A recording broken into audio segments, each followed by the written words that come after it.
All right, welcome back to the Tactical Pause podcast. I am Kevin Price. I'm Kevin Reed, and we're glad that you're back with us for another week. Please do like, subscribe for each episode so we have more things coming for you each week. And also, feel free to comment so we can respond to your comments on the next episode. And speaking of comments, I do want to address two comments that we've gotten. The first one we have touched on a little bit. It's from Hector Sorto 3682. Said he would like to hear more about the election and overwhelming Democratic turnout in Texas, which I know we've talked about some, especially with the race between Tallarico and Jasmine Crockett. We just did an interview segment that's going to air on Wednesday. I think that would be a great thing for you to check out. But Kevin, do you have anything in addition to add about the race? I'll say this. I'm going to break some news here because I just got a text from a buddy of mine that works at the Missouri Independent. There are congressional Republicans in red states that are realizing that the race is not good. So in my district, that's Sam Graves. He's a U.S. representative for Missouri's congressional district up here in Northeast Missouri. And it's not quite confirmed by his campaign yet, but the Republican Party of Missouri is already transitioning away from fundraising for Sam Graves to fundraising for somebody else. It's a Herzog Foundation. For those of you who aren't aware, the Herzog Foundation is a organization that's focused on dismantling public education and pushing private education, is pushing a candidate. So basically what you're seeing now is this massive turnover where what was the standard for Republican congressional candidates is now being turned over into something different. And even in parts where maybe you don't see or you don't feel like those changes are happening, they definitely are. And the landscape for Democrats is getting much, much wider rather than narrow, which is a good thing across the country, but especially in red states where you would traditionally feel like a candidate like Sam Graves would coast to another election. He's reading the tea leaves and realizing we're out. This is not going to work for us. Absolutely. I think this will be a really good year for Texas. The other comment we got was from Big Gordon 112. This was in response to our last episode. We talked about how the United States breaks international law all the time and we're not party to the international court system.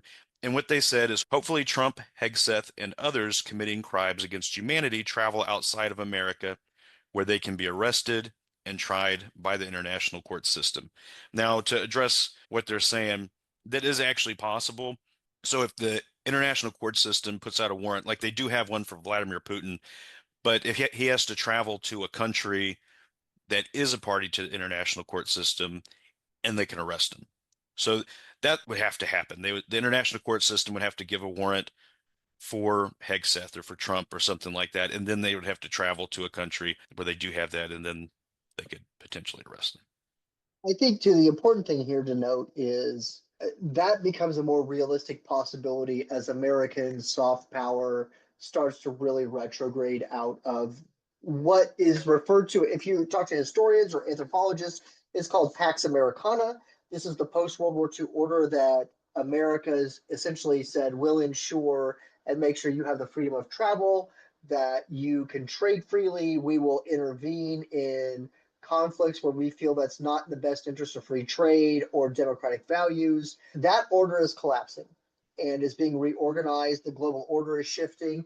So is it possible that that happens? Absolutely. But like if Pete Hegseth were to travel tomorrow to Great Britain, they're not going to arrest him. We still have enough influence where that wouldn't happen.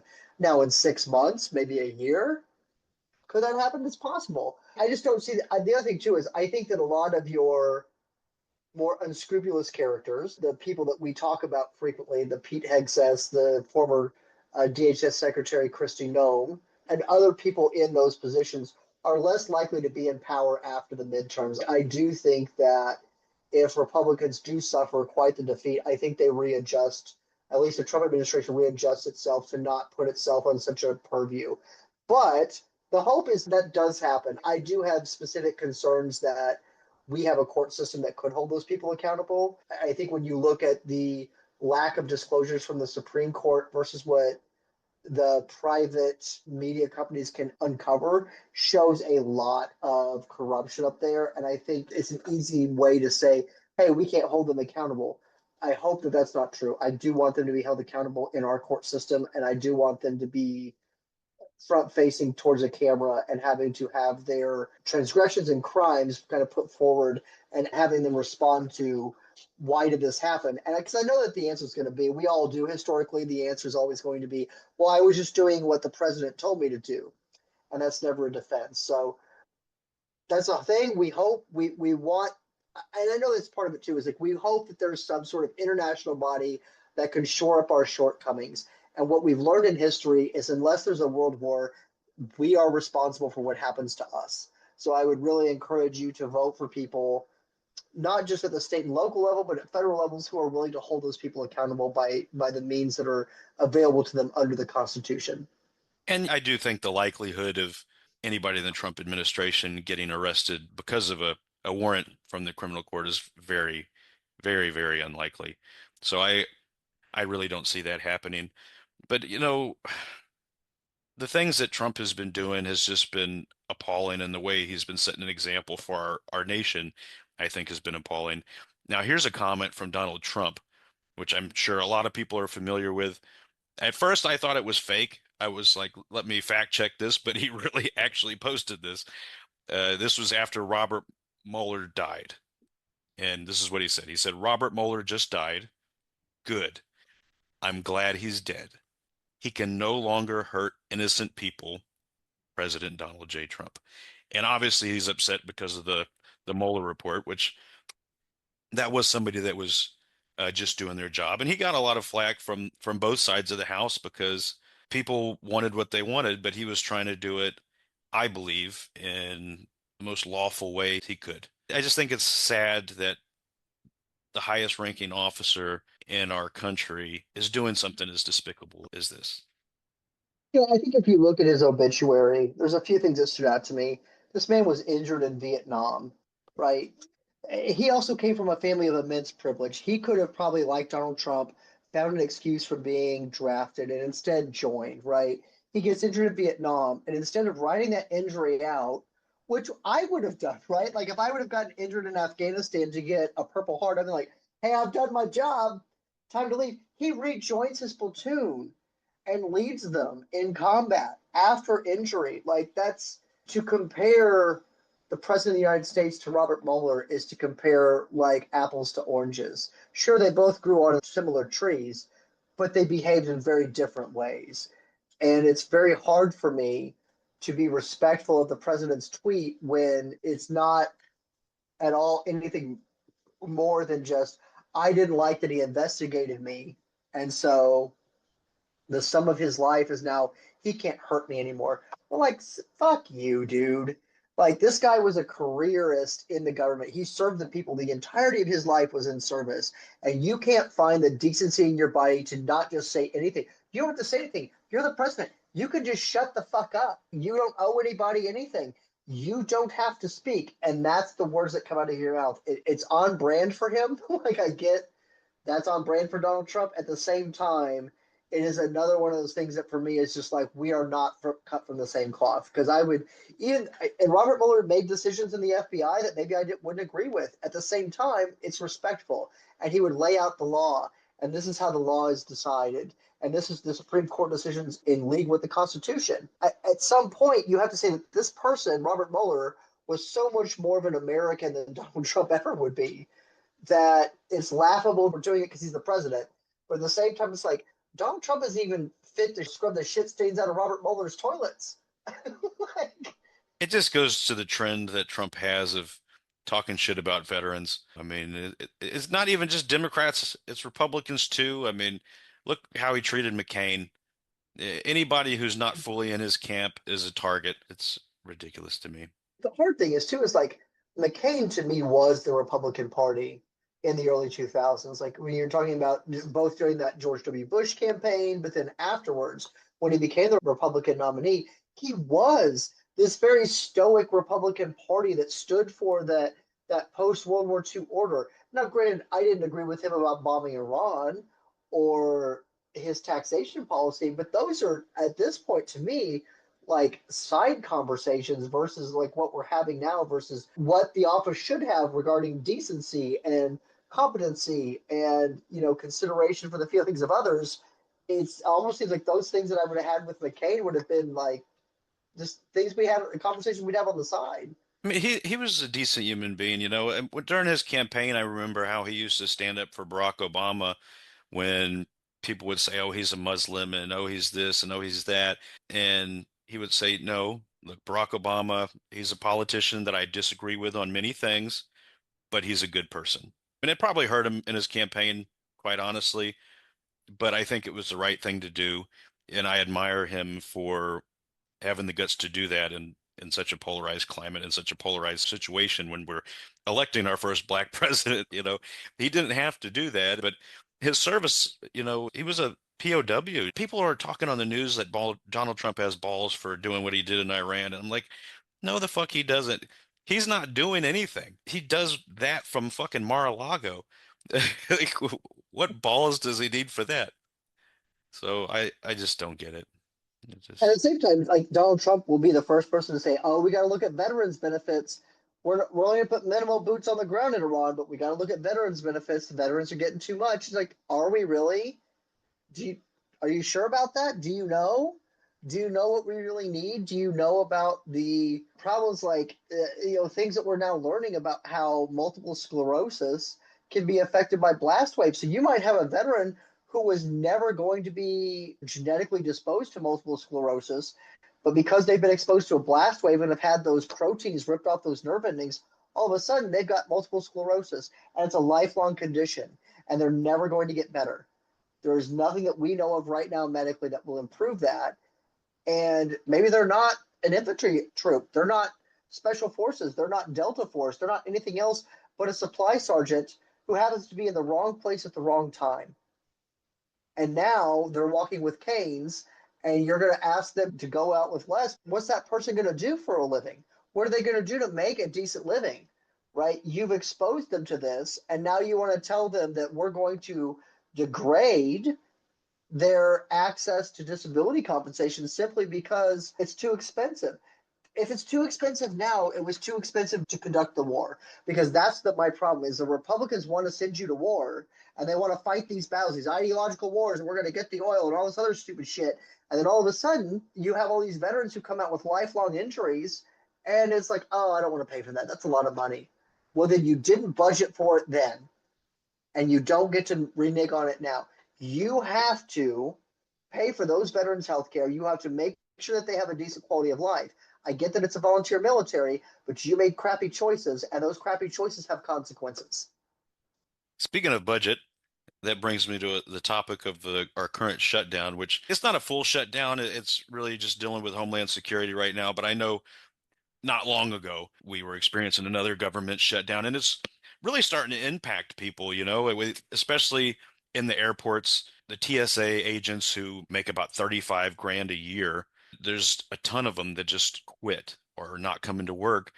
And I can't blame him. 35 grand a year is barely enough to put food on the table. And he's talking about supplementing them starting tomorrow, actually, which is when this episode will air, with ICE agents in airports, which I think is absolutely ridiculous. And it's just like, did you see what happened with ICE when you send them to these states? Now you're going to send them to airports to harass people. I am just livid about that, and I'm kind of curious to see where it goes because I don't think it's going to end well. I really don't. Well, and you got to think they're only going to get like a crash course on how to work the scanners. They're only going to get a crash course on how to like pat people down like respectfully. So I do wonder if they're going to run into like, you know, my experience in security lines has always been like the airport Karens who are just like, I'm not taking my shoes off. I've got bunions, and like you're not going to have these overworked, underpaid employees who are just like, what? This is not what they signed up for. Right? You go sign up for TSA, you know you're going to pat people down at the airport, whatever. These people were like, I want to play Call of Duty IRL, and now like actually, you're going to have to pat down Mrs. Brown at the Kansas City International Airport before she gets to Acapulco. I mean, you almost see like this. If I wasn't an American, it would be this very comedy of errors, right? These hyper masculine dudes who are going to like, I'm going to go get the shit out of people. I'm going to secure America. And like, actually, can you just pat her down? We just need to make sure that she's not carrying a weapon. Like the juxtaposition between the hyper masculization and the We just need you to be gentle with this person is very funny. And at the same time, it's terrifying. These people have no training in this. There's been no build up to it. There's not been like a subtle build up in the background, like, oh, hey guys, and maybe in about a month or 6 weeks, we're gonna have to start staffing airports. If there's been none of that as far as we know, and so now they're not gonna have like the body armor and the weapons. They're gonna have I just a fucking hope like not. crappy, yeah. Well, but you can't, right? Like that's airport regulation. You're not supposed to be up armored like that Well, I mean, unless you're a response force. during 9/11, I mean, there was armed security in the airports. Of course, that was for a different reason, but I would not put it past this administration. We'll see come tomorrow. That's a recipe for disaster if they do. Absolutely a recipe for disaster. I hope they don't fucking do it. I saw that Ted Cruz, though, regarding the shutdown, he was talking about proposing that they split off ICE and border enforcement from Homeland Security so that they can pass the bill so that the airports can get around this issue. And I then, see. yeah, I read that today actually that Ted Cruz was proposing doing that, which I'm curious what you think about that. I wonder how much goodwill Ted Cruz has to actually get something passed. Everything that I read seems to indicate that he is the most hated senator in the Senate. So while I can see that solving the problem, and I could see that being a solution, I just don't know that he's got the ability to pass that, to get it through the Senate, and then I mean, you have to get to the House, and then you've got to convince Trump to sign it. There's a lot of hurdles there. I genuinely feel like the TSA organization is a redundancy that has long since overcomplicated travel. You don't have TSA at Amtrak. You don't have TSA at the Love's Travel Plaza, right? They're not searching your vehicle going there. So it just genuinely kind of feels like it was an overreaction to 9/11. So a part of me is kind of just like, just get rid of the whole thing. There's no point to it. You got to go through the metal detectors anyway, or put the scanners up, let people walk through there. The airport authority can determine, I mean, they'll have their own people. Airports are private property. They have a genuine interest in making sure that suicide bombers aren't boarding aircraft, right? Like, there's a genuine interest in securing that. And sure, pre 9/11, no one really thought that was a plausible thing to happen. But I think you could make changes privately that would. I just don't see that TSA is that effective. So I do think it's funny that Ted Cruz is like, especially knowing that there might be another winter storm coming. It's like, I just need no backup so I can get to Cancun. I got to get to, if the power grid fails again, I got to go. Like, I like him to be here. So That was I a see the bad truth look. in that too. So, oh God. And the funny thing is too, is like, I'm a Spurs fan. So all of my, when I get NBA League Pass, it just shows you the broadcast out of like Ken's 5 or KSAT 12, whatever. And like, they have a Ted Cruz index. Like San Antonio's like, is this winter storm going to be bad? They have like a silhouette with a suitcase. One means Ted Cruz has not been spotted at the airport. Two means he's bought a ticket, we've seen him. And three means he's boarded a plane. Like at some point, you've become such a caricature to your own state that you are the winter warning in and of itself. I would feel kind of like, all right, that's good. Yeah, you might be a piece of shit, but we at least have you nailed down. But then it's like, why don't vote? Why don't you vote him out? Like, I don't know. Like, it just kind of feels like Texas is in the same boat as Missouri in some ways. Where like we elect these just really caricature type people, and then people are like, why don't you vote him out? And like, yeah, I don't know. It's a Republican state, so we're not gonna do that. Like we've had Josh Hawley now for like, I think he's on his third Senate term. Like, and Josh Hawley's an idiot. So like, I love to make fun of Texas for Ted Cruz, but we got Josh Hawley. I've always really hated when partisanship leads us to these shutdowns, though. I was in between how I felt about the previous shutdown over healthcare, and I know that Democrats were trying to do it to do the right thing. But to me, from where I sit, especially since the people making these decisions are still getting paid during the shutdown, it just looks like a bunch of rich people fucking with the lives of a bunch of poor people. That's what it looks like from where I sit. And I know I'm supposed to be wrong to feel that way, but that's just how I feel, man. It's hard for me to see a partisan side of it when you're impacting employees that can't get paid, military that can't get paid. TSA agents that can't get paid when they fucking barely get paid enough anyway. People see that, people that are single moms or, having to go to the food bank to put food on the table. And it's like, fuck you, I got this to deal with. It's just a slap in the face to people. These are politicians that make six figures a year, and they should have to not get paid during the shutdown. I don't know what has to 100%. happen for that to be a law. Maybe it would light a fire under them to say, "Oh shit, maybe we can work together." Like, be a fucking adult and talk to your counterpart from the other party and figure it the fuck out. That's your job.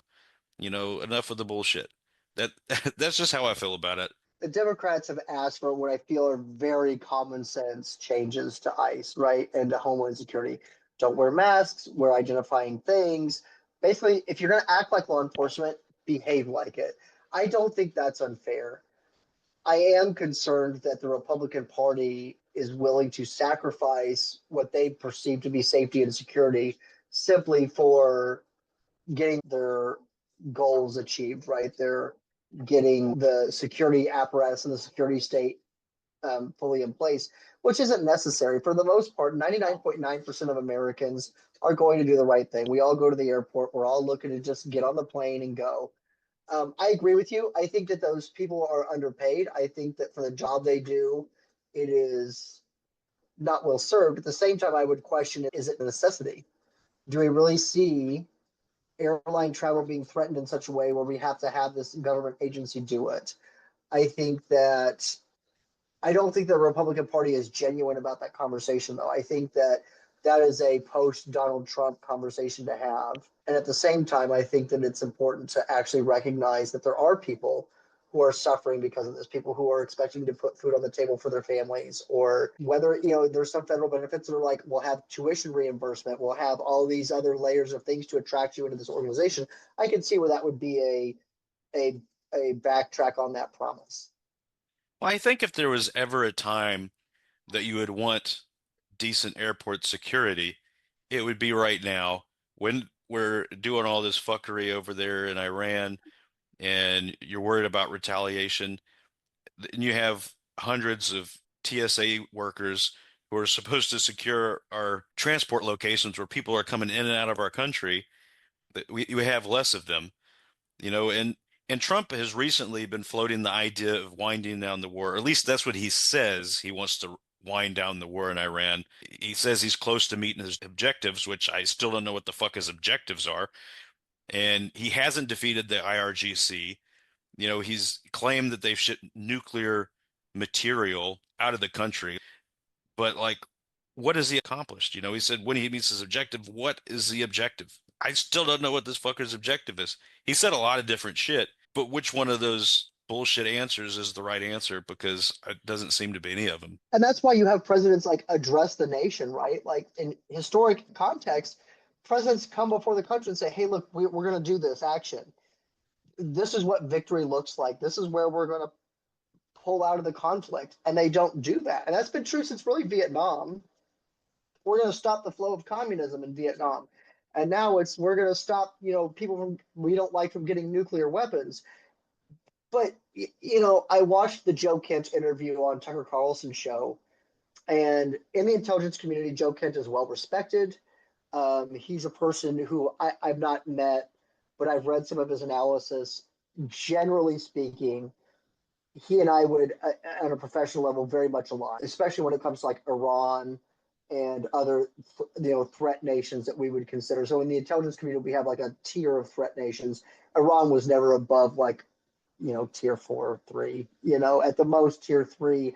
And that's when we were really in Iraq and Afghanistan, and they could hit us where it hurt. There is no obtainable objective here that does not wind up with our boots on the ground. You're literally talking about a country that is the same size as most of the Middle East combined. It is exceptionally mountainous. It is in Afghanistan that will bleed us dry, in my opinion. I think that there is no benefit to us being there. We get nothing from it.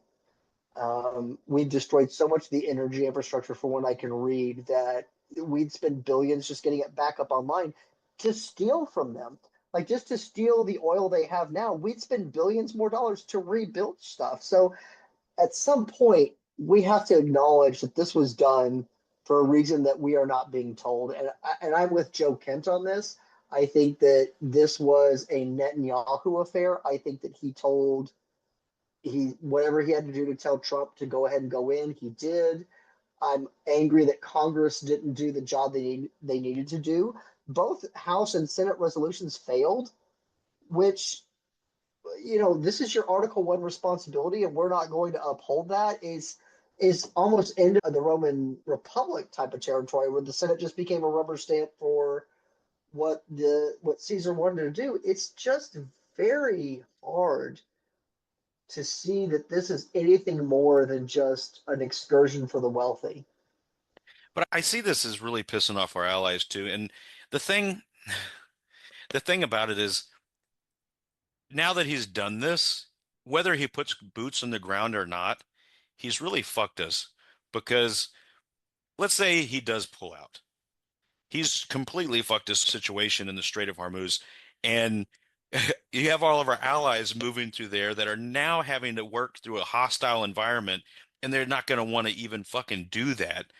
And all of this is, I read today they're expecting this to impact the price of gas up until 2027. Like we're not going to see gas prices lower for probably another year at least because of what we're doing. But he's just like, okay, I created this problem. Fuck it, we're out.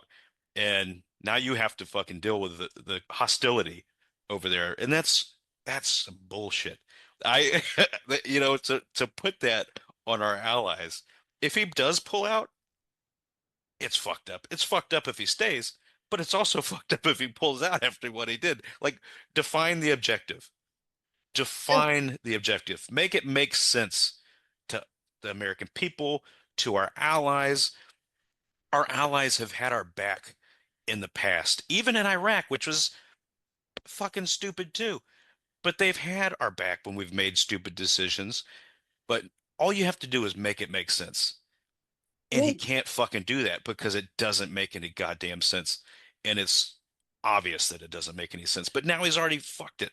So, these people, when we leave, they have to work behind our bullshit, the right. hostility that we created. And man, I just feel I feel for that, not only that region, but the people that have to use the strait for in that shipping channel for so many different things because they're not going to want to do it now. And Well, yeah, and you got to think too. Like, are you going to have to answer hard questions? Like, are you really with America? Should we let you through? Are you with them? You're gonna stand with that country who just bombed Karg Island with no reason to, started hitting natural gas infrastructure here. Like the ripple effects from this are going to be felt for years. And now you have, you know, I'm going to plug my Intel career here. I think that if you want news that is just the facts without analysis, without anything else, the BBC is probably one of the better places to get it, specifically in like international areas. One of the things that they had was they had an expert on this morning, and I happened to just be watching it on my tablet, and all of a sudden the guy was like, "We're not going to go help America if helping America is gonna hurt us." And that's where, like, can you imagine that that's where we're at? Like the America you and I grew up with is now reduced down to a cost benefit analysis. Is this going to hurt me more than it's going to help me? When post World War II, the United States was the reason you had free trade. The United States was the reason that you had all this freedom to do these things that you want to do. And now we're a liability.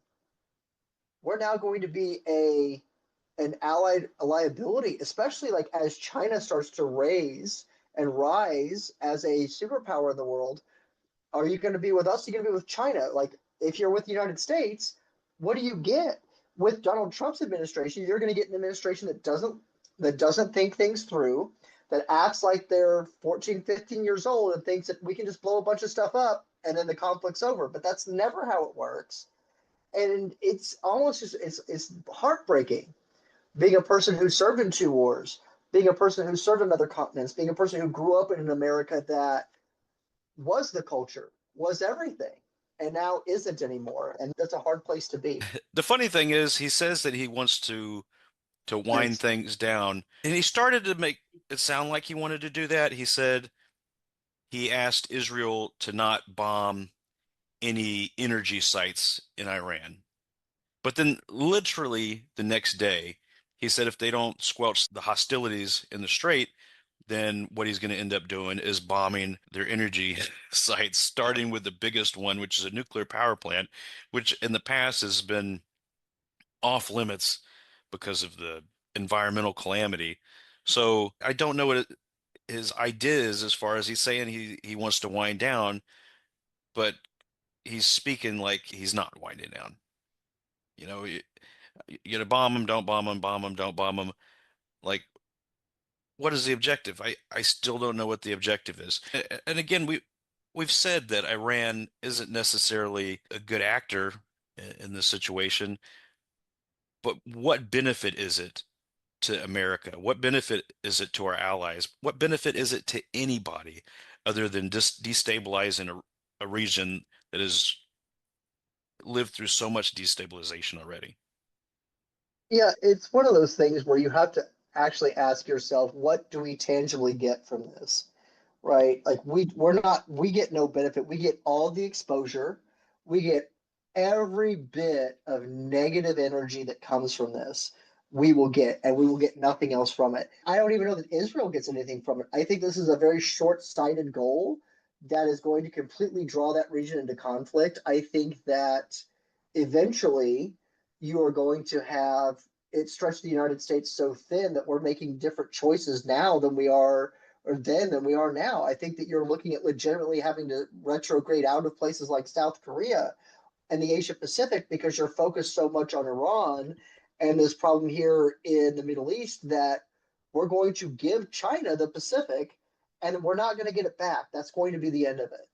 The thing is, we talk about Iran on just about every episode, and I've always tried to find other things to talk about, but this is just such a prevalent topic right now. It's just impossible to ignore. And I just wish they would give us something else, but this is what they gave us. But consider supporting our channel and subscribing. That really is the best way to help our algorithm. Also, be on the lookout. Wednesday, we're dropping our first interview segment where we talk to Representative John Rosenthal, who is now running for Texas Railroad Commissioner. And I think it's going to be an amazing segment, so I hope that you'll check it out. We'll catch you on the next episode of Tactical Pause. I'm Kevin Price, I'm Kevin Reed. and we'll see you later.